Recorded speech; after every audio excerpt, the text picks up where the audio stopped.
என் பிள்ளைக்கு கல்யாணம் ஆகி புதுசா மருமவா வந்துட்டா வீட்டுக்கு. இனி சம்பள பணத்தை வாங்கி அவட்ட தான் கையில கொடுக்க சொல்லணும். செல்லத்தர வந்துட்டியா மக்களே? ஆமாமா, இப்பதான் ஆபீஸ் முடிஞ்சு வரேன். என்ன பண்ணு? கிளம்பிட்டேங்க, போமா? சரிப்பா போ. நாங்க 2 பேரும் வெளியே போயிட்டாரோம். சரி மருமோள.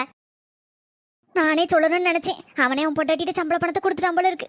சரி பாட்டு, நம்ம நல்ல மனசு புரிஞ்சுக்கிட யாருமே இல்ல. அவ்வளவுதான் சொல்லணும். 1 மணி நேரத்திற்கு பிறகு இந்தாங்கத்தே, வாங்கிக்கங்க. இது என்னது மருமோள? ஸ்வீட்டு தே, உங்களுக்கு பிடிச்ச ஸ்வீட் எல்லாம் இருக்குதுல்ல. எனக்கு எதுக்கு மருமோள இவ்வளவு ஸ்வீட் எல்லாம்? ஏமா, சின்ன பொண்ணு உனக்காக ஆசையா வாங்கிட்டு வந்தாமா, உனக்கு பிடிக்குமேன்னு பார்த்து வாங்கிட்டு வந்தா. வாங்கிக்கமா. இந்தாங்கத்தே, இதையும் வாங்கிக்கங்க. ஏமா, எங்க 2 பேரோட சம்பள பணமும் இதுல இருக்குமா, வாங்கிக்க. சின்னத்தர, நானே உங்ககிட்ட சொல்லணும்னு நினைச்சேன். உன் சம்பள பணத்தை வாங்கி உன் பொண்டாட்டி வந்துட்டாலப்பா, இனி அவட்ட கொடுத்துருன்னு. அதுக்குள்ள நீங்க 2 பேரும் சட்டுன்னு வந்து கடைக்கு போயிட்டீங்க.